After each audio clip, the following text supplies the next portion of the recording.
नमस्कार। न्यूज 24 के Bihar Jharkhand digital page पे आपका बहुत बहुत स्वागत। मैं हूं पल्लवी झा और आज जिस मुद्दे पर हम चर्चा करने जा रहे हैं वो मुद्दा है शिक्षा और शिक्षकों से जुड़ा हुआ। ये विडंबना है कि इस देश में कई ऐसे राज्य हैं जहां पर शिक्षकों और शिक्षा को लेकर राजनीति हो रही है और ऐसे में अगर इन विषयों पर राजनीति होती है तो जाहिर तौर पर विकास का क्या होगा ये तो आप खुद ही सोच सकते हैं। तो इसी चर्चा पर हमारे साथ आज बहुत ही गणमान्य लोग मौजूद हैं। तो सबसे पहले मैं आप परिचय कराती हूं अपने एसोसिएट एडिटर अमिताभ ओझा का, जो कि बिहार में चल रही राजनीति पर तमाम वो बातें बताएंगे कि आखिर शिक्षकों की नियुक्ति को लेकर क्यों इस तरीके से आरोप प्रत्यारोप हो रहे हैं। तो और साथ ही साथ और भी लोग जुड़े हुए हैं, आइए मैं उनका भी तारुफ करा देती हूँ। मनीष पांडे प्रवक्ता बीजेपी से हमारे साथ जुड़ रहे हैं। अनुप्रिया प्रवक्ता हैं जेडीयू से, वो भी हमारे साथ जुड़ेंगी। अरुण यादव प्रवक्ता हैं आरजेडी से, वो हमारे साथ जुड़ेंगे। राम पुकार सिन्हा प्रवक्ता आरएलजेडी से। सौरभ कुमार छात्र नेता हैं और इसके अलावा कृष्णकांत जी जुड़ेंगे जो कि राजनीतिक विश्लेषक हैं। तो जैसा कि मैंने शुरुआत में कहा कि ये जो लगातार दिखाई दे रहा है इस तरीके का आरोप प्रत्यारोप होना शिक्षकों की नियुक्ति को लेकर, ऐसे में ये सवाल उठता है कि आखिर क्या ये टॉपिक है जिस पर राजनीति की जाए। शिक्षकों की नियुक्ति हो रही है, उसमें बीजेपी आरोप लगा रही है कि धांधली हो रही है, नियुक्ति पत्र में धांधली हो रही है। तो ऐसे में मैं चाहूंगी कि हमारे जो एसोसिएट एडिटर हैं अमिताभ ओझा, वो उनसे सवाल करें किस तरीके की सियासत इस वक्त बिहार में दिखाई पड़ रही है, क्योंकि आज बड़ा मेला है गांधी मैदान में और वहां पर लाखों में लोगों को नियुक्ति पत्र दिया जाएगा। क्या चल रहा है वहां पर अमिताभ, किस तरीके की राजनीति, क्योंकि कल तक जिस तरीके से हम चर्चा कर रहे थे कि आरोप प्रत्यारोप हो रहा है, आज तो ये खबर आ रही है कि महागठबंधन में ही कहीं ना कहीं अंतर कलह दिख रहा है। हमारे साथ अमिताभ जुड़े हुए हैं। चलिए कोई बात नहीं है, हमारे बाकी जितने हैं यहाँ पर गेस्ट, मैं उनसे ही सवाल ले लेती हूँ। तो सबसे पहले मैं छात्र नेता जो है सौरभ जी, मैं आपका रुख करूंगी। जो बात मैंने कही कि क्या ये विषय है राजनीति की, क्या ये विषय है कि इस पर आरोप प्रत्यारोप लगे, क्या ये ऐसी विषय नहीं जहां पर राजनीतिक पार्टियों को तमाम अपने राजनीतिक फायदों से ऊपर उठकर शिक्षकों की भलाई और शिक्षकों के साथ साथ छात्रों की भलाई के बारे में सोचना चाहिए?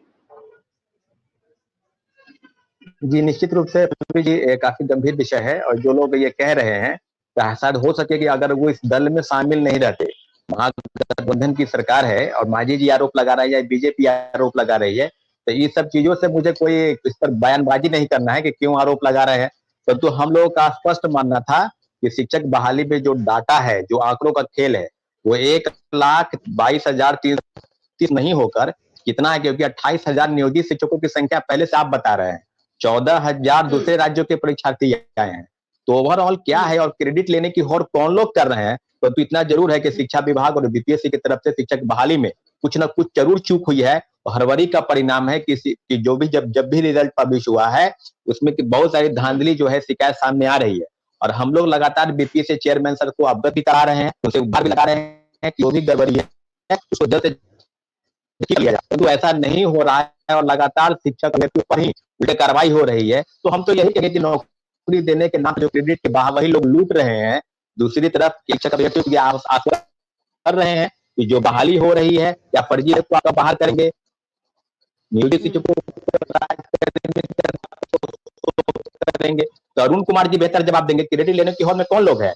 तेजस्वी यादव जी की तरह कह रहे हैं कि हम हैं, मुख्यमंत्री जी कह रहे हैं कि क्रेडिट मत लीजिए, तो इसका जवाब यही लोग देंगे। परंतु इतना जरूर है कि अगर जब तक प्रथम फेज की बहाली 1,22,324 का जो डाटा है उसको आप नहीं बताएंगे और छुपा कर रखेंगे तो हम लोग इसका पुरजोर विरोध करेंगे और जब तक बहाली सही तरीके से आयोजित नहीं होगी, दूसरे फेज की बहाली की हम बात बाद में करेंगे। पहले प्रथम फेज की बहाली की नियुक्ति प्रक्रिया सही ढंग से आप करा लीजिए, तब हम बात करेंगे।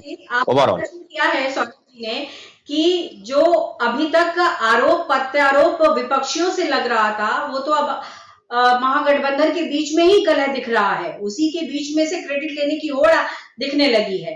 क्या कहेंगे आप? देखिए पल्लवी जी, आज बिहार आदरणीय मुख्यमंत्री जी एवं माननीय उप मुख्यमंत्री श्री तेजस्वी यादव जी के नेतृत्व में इतिहास रच रहा है। आजादी के बाद देश के अंदर पहला राज्य बिहार है। इतनी भारी संख्या में आज हम नौजवानों को नियुक्ति पत्र दे रहे हैं।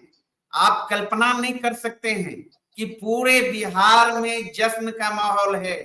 अब समझ सकते हैं जिस परिवार के नौजवान आज नियुक्ति पत्र लेंगे और उस परिवार में सरकारी नौकरी एक नौजवान पाएगा तो समझ सकते हैं कितनी खुशी का माहौल होगा।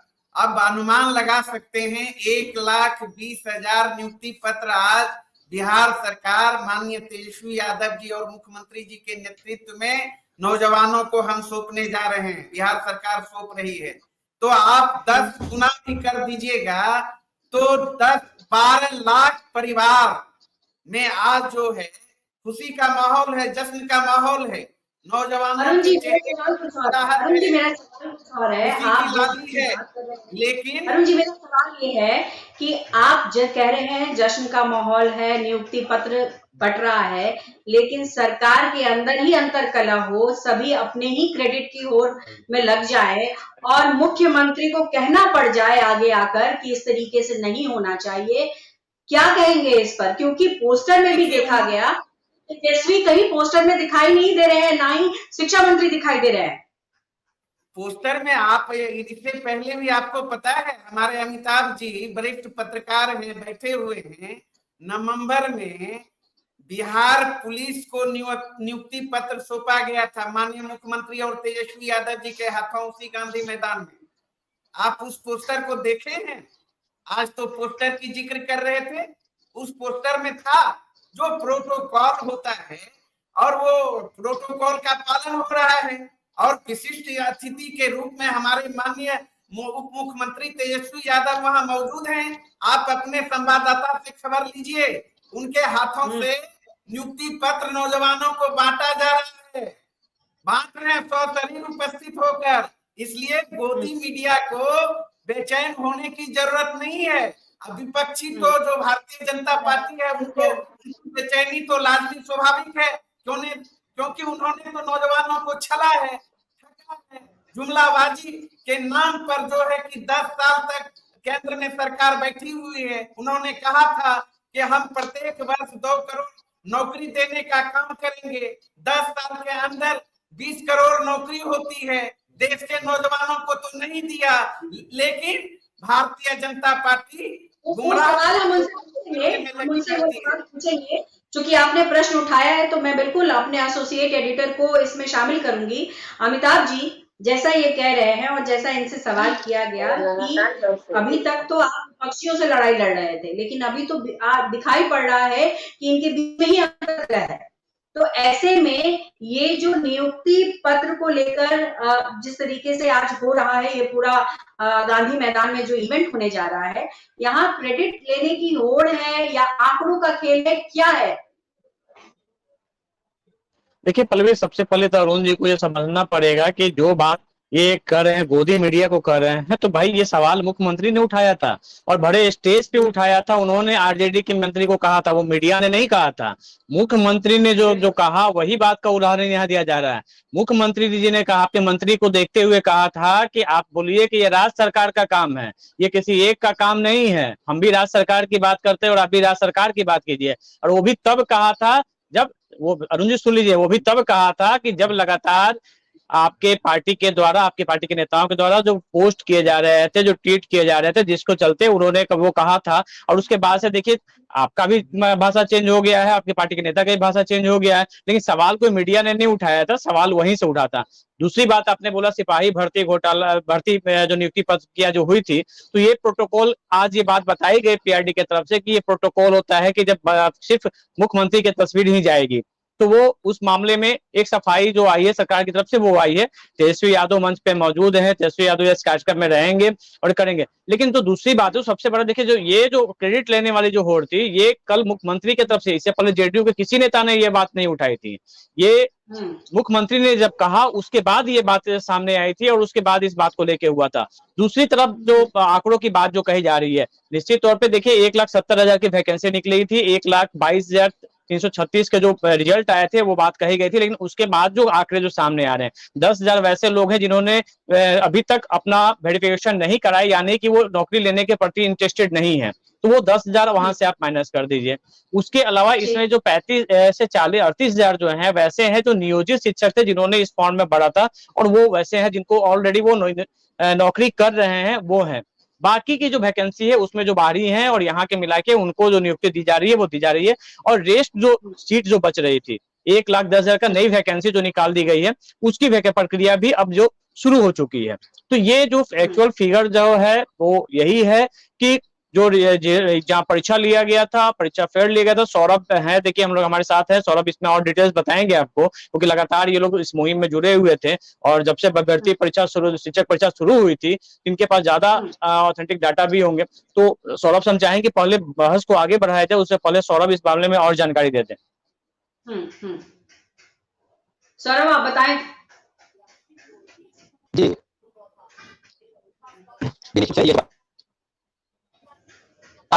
कर दे हम भी 1,70,000 की पहली बहाली की बात आप कर रहे थे। पहले आप 4 लाख कह रहे थे, 4 लाख लोगों की बहाली करेंगे, फिर आया 1,70,000, छठे चरण से आएगा वो भी बात हम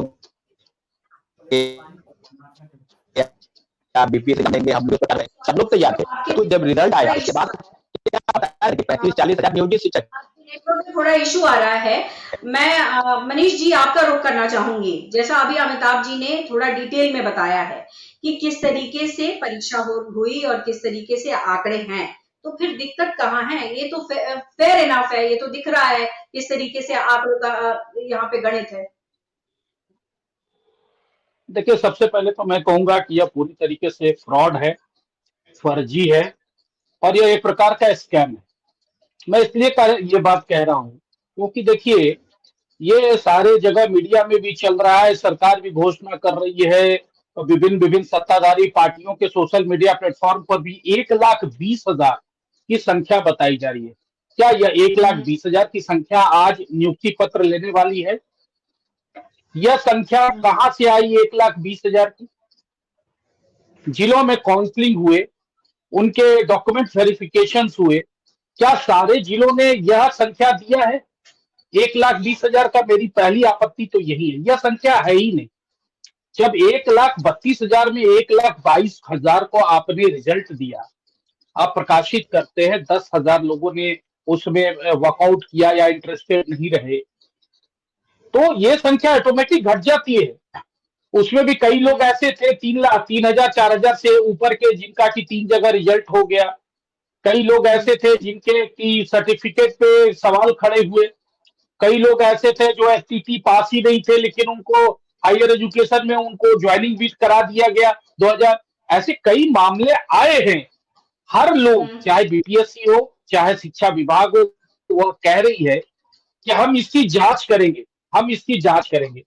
एक देखिए कितना बड़ा, मैंने इसलिए कहा कि यह फ्रॉड है और घोटाला है। मैं तर्कपूर्ण बातें करना चाहूंगा और मैं सत्ता पक्ष के दोनों प्रवक्ताओं से भी मेरा निवेदन रहेगा कि वो तर्कपूर्ण मेरी बातों को काटे। देखिए, बीपीएससी ने जो रिजल्ट घोषित किया उसने कहा है कि यह फाइनल रिजल्ट नहीं है। क्यों फाइनल रिजल्ट नहीं है? इसीलिए फाइनल रिजल्ट नहीं है कि जिस प्रकार से रिजल्ट में जो बीपीएससी ने दावा किया था कि हमने टेक्नोलॉजी के माध्यम से बहुत फुल प्रूफ रिजल्ट जारी किया है, ये कहते हैं कि फाइनल रिजल्ट नहीं है। और अब कह रहे हैं कि इनकी तीसरे चरण की फिर से जब ये ज्वाइन कर लेंगे तो फिर से इनसे इनके सर्टिफिकेट की जांच होगी। आप कितने स्तर पे इनके सर्टिफिकेट की जांच करेंगे? मैं पूछना चाहता हूं, आप 1,20,000 का टैग लगा रहे हैं आज की तारीख में, उसका पॉलिटिकल माइलेज लेने के लिए लीजिए, मेरा भाजपा को उसमें कोई आपत्ति नहीं है। लेकिन अगर इसमें 20,000 के अनुप्रिया जी से सवाल ले लेती हूँ। आपने जो कहा नहीं, रुकिए ना, मेरा पूरा कंप्लीट कीजिए ना, मेरा कंप्लीट, मैं 30 सेकंड में कंप्लीट कर लेता हूँ, उसके बाद फिर आप पल्लवी जी सभी को बोलने का मौका दीजिए, हम लोग भी आए हैं, तो ऐसा नहीं कि 2-2 मिनट सबका एक बार ले उसके बाद फिर दोबारा करें। भाई अभी मेरा हमेशा कृष्णकांत जी, मेरा 2 मिनट अभी पूरा भी नहीं हुआ, बाकी लोग 120 सेकंड मैंने पूरा भी नहीं किया है अभी। सुन लीजिए, आपको मिर्ची क्यों लग रही है? 10 मिनट से बोल रहे हैं, अभी मेरे जितना देर से आप काहे को 10 मिनट, अब आप ही एंकर बन जाइए, टाइमर वाच लेके बैठ जाइए। क्या तरीका है? ऐसे डिबेट मत कीजिए। मैं ये कह रहा था, सबसे सवाल हाँ, पल्लवी जी को ही एंकर रहने दीजिए और लोग डिबेट में शामिल। देखिए, मैं ये कह रहा था फाइनली ये कह रहा था, जवाब है इसका। उन्होंने कहा कि ये जो पूरी भर्ती है वो फ्रॉड है, वो स्कैम है। क्या जवाब है आपका इस पर?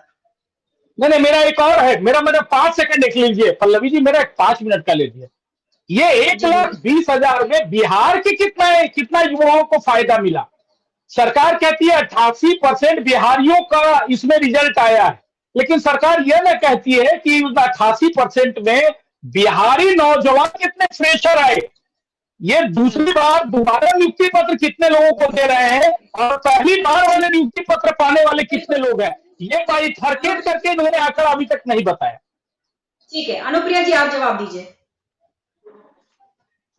पल्लवी जी, मैं अपनी बीजेपी की प्रवक्ता को सुन रही थी।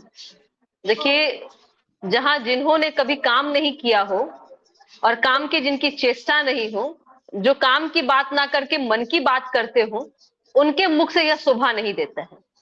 आज शायद इनको यहाँ बैठ के नहीं, गांधी मैदान के आसपास अगर घूमते तो शायद इनको पता चलेगा कि आज 1,20,000 समथिंग जो छात्र हैं, जिनके चेहरे पे मुस्कान है और जिनके परिवारों में आज खुशियां हैं कि उनके बेटे या बेटियां या उनके घर के सदस्य किस तरह से बिहार सरकार में सरकारी कर्मचारी का दर्जा प्राप्त कर रहे हैं, और जिनकी वेतन जो होगी, जिनकी उपलब्धि जो होगी वो सरकारी कर्मचारी के रूप में होगा, किस तरह से खुश है।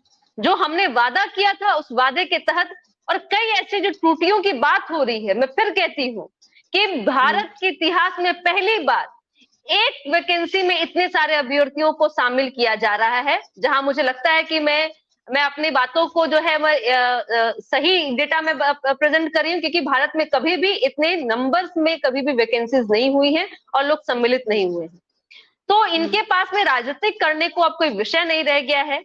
जब सरकार, एक तरफ विपक्ष का काम ही होता है वो विरोध करना, लेकिन विरोध इस कदर नहीं करना होता है कि अनर्गल आप विलाप कीजिए, जहां आपके पास में कोई हकीकत नहीं है। देश में इस तरह की पहली बहाली, और बिहार ही के विद्यार्थी नहीं, अन्य राज्यों के भी विद्यार्थियों युवाओं का भविष्य यहाँ बन रहा है। आप देखिए कि यूपी, अलग जितने भी यूपी और अलग अलग राज्यों से यहाँ लोग आए हैं, उनको नौकरी मिली, बिहार सरकार ने दिया है, तो ये खुशी का पल है और इसको बीजेपी को एक्सेप्ट करना चाहिए। लेकिन इनकी हकीकत ये है कि इनको राजनीतिक करने का विषय नहीं मिल रहा है, तो अब इसको स्कैम कह रहे हैं, इस पे आरोप लगा रहे हैं। अरे आरोप लगा रहे हैं, तथ्यों के साथ लगाइए, आंकड़ों के साथ लगाइए। और हम कहते हैं कि जितने कम समय में आंकड़ों में किस तरीके की कहें तो चेंजेस हैं, या जो भी इसमें आंकड़ों में खेल दिख रहा है, उसके लिए हम सौरभ जी से एक बार फिर बात करेंगे। लेकिन इस बीच में मैं कृष्णकांत जी को जोड़ना चाहूंगी।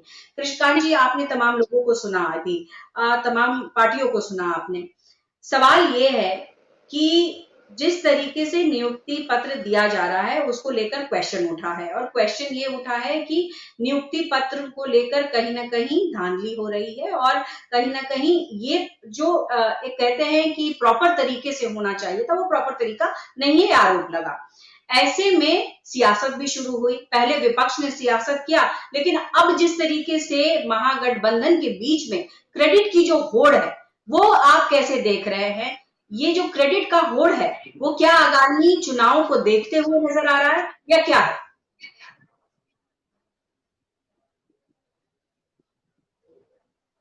मेरी आवाज आ रही है? बिल्कुल आ रही है पल्लवी जी, मेरी आवाज आ रही है? हाँ, मैं सबसे पहले तो ये देश की बड़ी बड़ी विडम्बना, ये देश की बहुत बड़ी विडम्बना है कि हम जिस तरह से अच्छे कामों में जिस तरह से अड़चन आती है, वो ऐसा नहीं है कि जिस पार्टी का सरकार रही हो, चाहे वो कहीं पे भी हो, जात धर्म और राज्यों में हम ना बांटे। क्योंकि किसी भी राज्य का यदि भला हो रहा है तो कहीं ना कहीं नौजवान युवक जो अनएम्प्लॉयड है उनका बेनिफिट हो रहा है, तो उसमें राजनीतिकरण नहीं किया। आप देखिए, चाहे देश की रेलवे की भर्ती हो, चाहे वो यूपीए सरकार की हो, चाहे वो ये बीजेपी गवर्नमेंट की हो, एनडीए सरकार की हो, कहीं ना कहीं हर जगह भर्ती के बाद लोगों ने कहा कि इसमें धांधली हुई है, इसमें गलत हुआ है। उसके बावजूद भी जो अच्छा काम कर रहा है उसमें कहीं ना कहीं उंगली उठती है। अब ये ऐसा नहीं है, आप देखो इसरो ने मेहनत किया, चांद पे गए, लोग वहां पे खोज के आए, उसके बावजूद भी कहीं ना कहीं क्रेडिट तो हमारे बीजेपी गवर्नमेंट ने लिया। उसी तरह चाहे वो पुलवामा हो, चाहे वो देश के कुछ भी ऐसे G20 हो, जो भी सरकार होती है क्रेडिट लेती है। यदि आज जो नीतीश सरकार और आरजेडी यदि ले रही है आपस में, हाँ ठीक है आपस में हो रहा है, पर ले रही है तो उससे कोई बुराई नहीं है, क्योंकि अच्छा काम जिस तरह से बीजेपी करती है और यदि वो हो ले रहे हैं तो उसमें भी उनको शाबाशी मिलना चाहिए। और मैं यही विपक्ष को बोलूंगा, चाहे आरजेडी हो चाहे जेडीयू, उस समय आप लोगों ने भी उंगली उठाते हैं जो आपको नहीं उठाना चाहिए। हर पार्टी को जो अच्छा काम कर रहा है वहां राजनीतिकरण नहीं होना चाहिए। चाहे आप यूपी में देख लो, बीएसपी सरकार में जो भी भर्ती हुई हो, चाहे सपा में हुई हो, चाहे आप देखना गठबंधन की सरकार है, जैसे महाराष्ट्र में, पंजाब में। बिल्कुल, कम से कम शिक्षा और हेल्थ, ये दो ऐसे विषय हैं जहां पर राजनीति बिल्कुल नहीं होनी चाहिए। सौरभ, एक बार फिर से मैं आपको जोड़ रही हूँ, क्योंकि अनुप्रिया जी ने जवाब दिया है, इसलिए मैं चाहूंगी कि क्या ये जो नियुक्ति पत्र बांटे जा रहे हैं, इससे छात्रों का भला आपको दिखाई दे रहा है, शिक्षकों की भलाई दिख रही है? जी, आवाज आ रही है क्या? मुझे आवाज आ रही है। मेरा सवाल ये है कि जो अनुप्रिया ने यहाँ पर बताया है कि किस तरीके से नियुक्ति पत्र बांटे गए और जिस तरीके से लोगों के चेहरे पे खुशी नजर आ रही है और विपक्ष जबरदस्ती राजनीति कर रहा है, तो ऐसे में आप छात्र नेता हैं, मैं आपसे समझना चाहूंगी कि नियुक्ति पत्र जो बांटे जा रहे हैं उससे छात्र और शिक्षकों का भला होगा या नहीं होगा?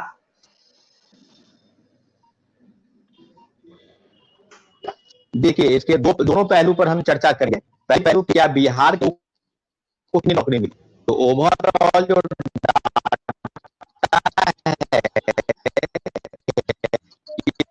आवाज में प्रॉब्लम आ रही है, नेटवर्क। जी सौरभ, आपकी आवाज में प्रॉब्लम आ रही है। जी पल्लवी, एक डाटा है, वो डाटा हम यहाँ शेयर करना चाहते हैं, वो डाटा शेयर कर दे रहे हैं। बिहार में जो 1,70,000 वैकेंसीज निकली थी शिक्षकों की, उसमें से करीब 48,000 पद जो है वो खाली रह गए, क्योंकि रिजल्ट उतने नहीं आए थे। जो रिजल्ट आए थे उसमें करीब 10,000 कैंडिडेट जो थे वो उन्होंने वेरिफिकेशन अपना नहीं कराए, यानी कि वो नौकरी के प्रति इंटरेस्टेड नहीं हुए, तो वैकेंसी करीब 60,000 जो था वो अभी वैकेंट रह गई। इसके अलावा जो नियुक्तियां हुई है उसमें करीब देखिए 37,500 वो नियोजित शिक्षक हैं जो पहले से नौकरी कर रहे थे, और इसमें अब कर चुकी सरकारी बीपीएससी के थ्रू परीक्षा देकर उन्होंने फिर परमानेंट सरकारी जो इसमें था कि राज्य कर्मी का तो दर्जा जिन्हें मिलेगा, तो उन्होंने 37,500 नियोजित शिक्षक है जो इसमें पास हुए हैं। उसके अलावा इसमें अगर हम देखें तो एक आंकड़ा ये भी है कि इसमें जो बिहारी युवा जो रहेंगे, जिन्हें नई फ्रेश नौकरी मिलेगी, उनकी संख्या 30,000 बताई जा रही है। ठीक है। अच्छा। और उसके अलावा करीब जो 10 लाख जो वैसे लोग जो पिछले जो कई दिनों से अगर हम बात करें तो जो वैकेंसीज की बात करें, करीब 8.5 लोग इसमें परीक्षा दिए थे जब ये वैकेंसी निकली थी। उसमें 3,70,000 करीब ऐसे थे जो नियोजित शिक्षक थे, नियोजित नहीं, वो बीएड डिग्रीधारी वाले थे जिनकी परीक्षा पर रोक दी गई थी। जो इसका परीक्षा पर रिजल्ट नहीं हुआ, बाद में सुप्रीम कोर्ट से भी उन्हें कोई राहत अभी नहीं मिल पाई है। तो ये फिगर, एक्चुअल फिगर यहाँ का है। जो इस नियोजित जो आज जो कार्यक्रम हो रहे हैं पटना सहित बिहार के तमाम जो दूर दराज के जो जिले हैं जहां पर प्रभारी मंत्री और डीएम आज जो उन्हें नियुक्ति पत्र बांट रहे हैं, ये फिगर है। और इसके आधार पर ही सरकार ने फिर नई जो रिक्तियां जो सामने आई हैं उनके आधार पे 1,10,000 की जो नई वैकेंसी निकली है, जिसके लिए 3 नवंबर से प्रक्रिया शुरू होगी और दिसंबर में परीक्षा लेने की बात कही जा रही है। लेकिन अभी भी ये स्पष्ट नहीं हुआ है कि उसमें डोमिसाइल नीति लागू रहेगी या नहीं रहेगी, ये अभी कंफ्यूजन की स्थिति बनी हुई है। बिल्कुल, और ये सवाल हम लेंगे अरुण जी से, लेकिन मनीष जी आप कुछ कहना चाह रहे हैं, जी बताएं।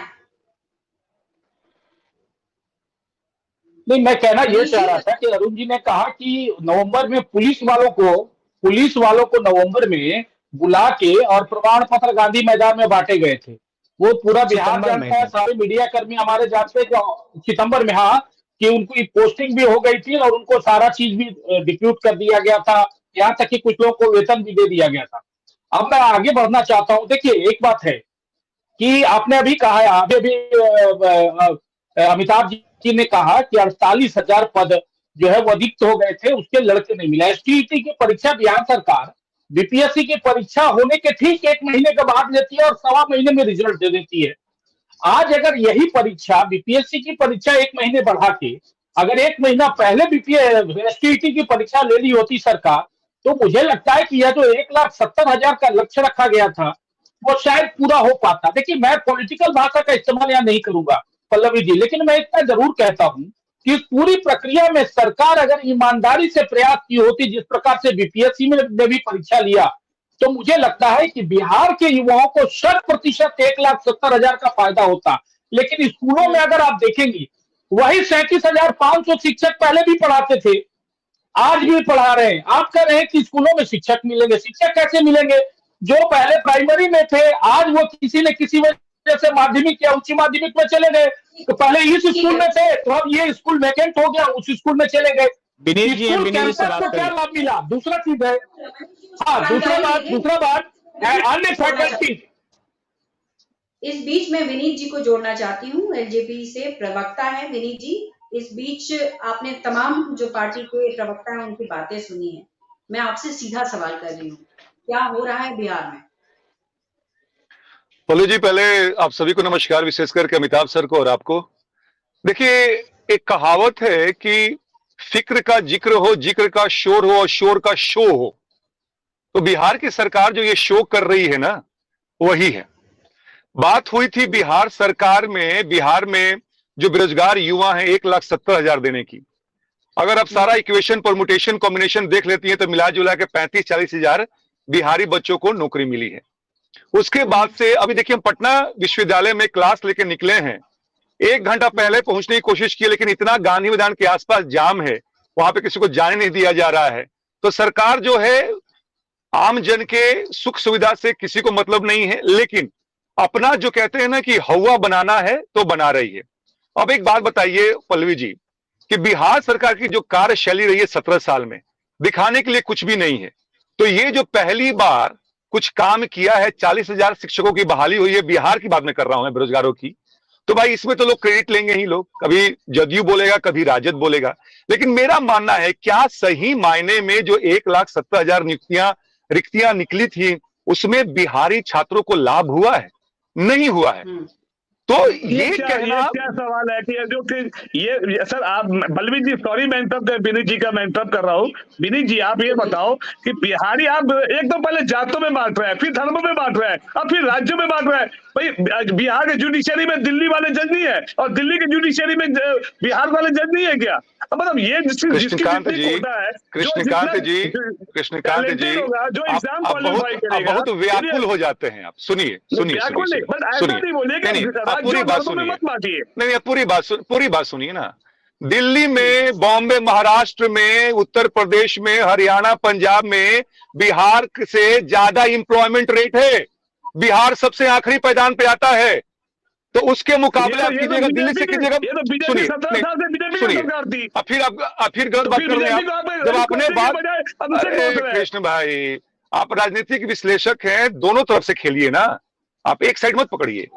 कहने का मतलब है कि बिहार में बेरोजगारी सबसे सर्वोच्च है, उसके बाद भी अब बाहर के लोगों को 14%, 40,000 बच्चे बाहर के आके यहाँ के लोग की नौकरी ले लेते हैं। तो बिहार सरकार क्या इस पे पीठ थपथपाएगी?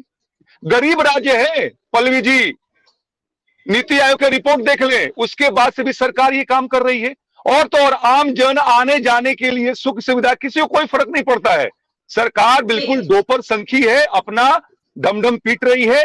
इससे बिहारी युवाओं का जो लेके चले थे, उससे उनका लाभ नहीं हुआ है। ठीक है, अनुप्रिया जी और अरुण जी, पल्लवी जी, नीति आयोग तो जीडीपी का फॉल्स बना देती है, जीडीपी ग्रोथ गलत बताती है। ये जवाब चाहूंगी कि बिहार में सरकार हवा बन गई है। और एक चीज मैं अरुण जी आपसे पूछना भी चाहूंगी, आपने कहा एक प्रोटोकॉल है, शिक्षा मंत्री, शिक्षा विभाग का अगर पोस्टर में पोस्टर में अगर उनकी तस्वीर नहीं है, क्या ये लगता नहीं आपको कि सही नहीं है? क्योंकि शिक्षा विभाग मुख्यमंत्री सर्वोपरि है, लेकिन शिक्षा विभाग इसके अंदर है। क्या उसका नहीं होना चाहिए था पोस्टर? मैं बारी बारी से दोनों से जवाब चाहूंगी। पहले आप बोल लीजिए अरुण जी, उसके बाद मंत्रिया जी आप बोल लीजिएगा।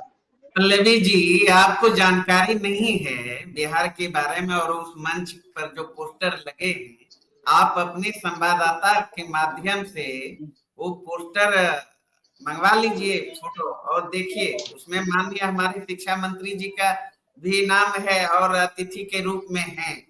तो ये सब कोई मुद्दा नहीं है।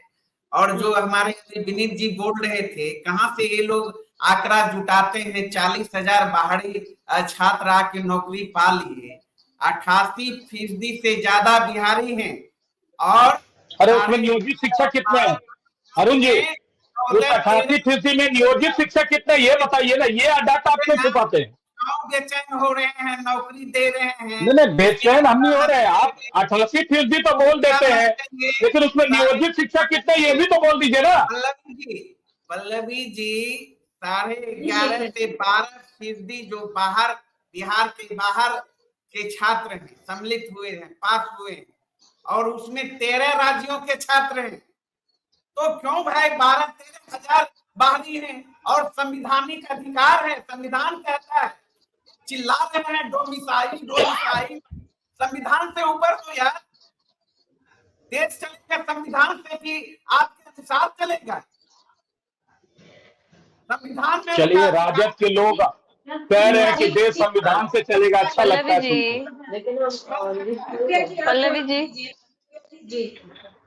पल्लवी जी देखिए, इतनी साफ गोई के साथ में झूठ बोल जाते हैं कुछ प्रवक्ता, और मुझे लगता है आश्चर्य होता है कि वो किस आंकड़ों की बात करते हैं। पता नहीं वो जो आंकड़े केंद्र की सरकार के द्वारा अनुप्रिया जी, यदि आपके खिलाफ में बोलूं ना, आपके खिलाफ में हम बोलते हैं तो बोलता है पार्टी से ग्रसित है, बीजेपी के आदमी है, एजेंट है। और यदि आपके बोलता हूँ तो फिर मैं एग्जांपल दे रहा हूँ। अभी विनीत जी ने हमें बता दिया, एजेंट बना दिया। मतलब अरे भैया, मैं भी एक इंसान हूँ, कहीं ना कहीं अच्छा काम मेरी हो रहा है तो ताली बजाने का। हाँ, मनीष जी के सवाल सही है, मनीष जी का सवाल एकदम गलत नहीं है कि जो स्कैम या कोई भी गड़बड़ी है तो उसको सुधारना चाहिए और उसकी जांच होनी चाहिए, लेकिन जो काम अच्छा हुआ है उसमें ताली भी बजनी चाहिए। अब आप बताइए। देखिए, मैं पल्लवी जी, मैं बोल लूं अरुण जी, 2 मिनट अरुण जी। देखिए, आज के अखबारों को अगर विनीत जी ने पढ़ा होता तो ये पब्लिक डोमेन में ये बातें हैं कि 1,20,336 विद्यार्थियों का आज नियुक्ति पत्र मिलेगा, जिसमें 57,854 जो है सिर्फ महिलाएं हैं। और इन पूरे आंकड़ों में 88% विद्यार्थी जो है वो बिहारी हैं और 12% जो है वो अन्य राज्यों के हैं। और राज्यों का नाम भी है, जैसे बोले, अरे मनीष जी, चाय की चर्चा पे नहीं बैठे हम लोग, पहले सुन लीजिए, ध्यान रखिए। मैं आप ही को सपोर्ट कर रहा हूं। एक और जवाब दे दीजिएगा अनुप्रिया जी, एक और जवाब दीजिए कि आप 2 मिनट मुझे बोले। ये रिजल्ट बता रही है या काउंसलिंग के बाद जो डेटा है वो बता रही है? मंच पे ये रिजल्ट बता रही है या काउंसलिंग के बाद जो डेटा है वो बता रही है? इतना बता दीजिए ना। अरे अनुप्रिया जी, अखबारों में जो छपा है वो रिजल्ट बता रही है। अरे रिजल्ट बता रही है या जितने लोगों की काउंसलिंग हुई है वो बता रही है? आ जाइए। अभी विनीत जी कह रहे थे कि गांधी मैदान में इतना भीड़ है कि हम अरे वो राजनीति तो आप आलोक मेहता जी की खत्म कर रहे हैं, बीजेपी वालों की कहाँ खत्म कर रहे हैं? परिवार का जो है वो पढ़ नहीं रहा है। और जो 24 में आपको ये बिहार के युवा जो है, जिसको आपने 2 करोड़ रोजगार के नाम पे पूरे देश के युवा को ठगा था, जिसमें शायद बिहार के भी युवा होते, वो आपको बताएंगे कि आपने किस तरह से छला है और हमने कैसे उनके घर को हमने रोजगार देके भी घर चलाने का काम किया। सुन लीजिए मनीष जी, ये मंच नहीं है। मैं आपको उम्मीद करती हूँ आप शिक्षित हैं, थोड़ा शिक्षा, अपने शिक्षित होने का आप यहाँ प्रदर्शनी करेंगे का, शिक्षा ऐसे बात हम लोग नहीं करें, अपने टर्म में बात से रखें। अनुप्रिया जी, समय की कमी है, आप लोग जुड़े, आप लोगों ने चर्चा की। मुद्दा ये है कि आरोप प्रत्यारोप चलते रहेंगे, लेकिन मकसद ये होना चाहिए कि छात्रों और शिक्षकों का भला हो। और इसी उम्मीद के साथ हम ये जो चर्चा है इस पर अभी फिलहाल विराम लगा रहे हैं और कोशिश यही रहेगी कि इन चर्चाओं को और ज्यादा बढ़ाएं ताकि इससे आम जन को फायदा हो सके। तब तक के लिए नमस्कार, देखते रहिए बिहार झारखंड का ये डिजिटल पेज।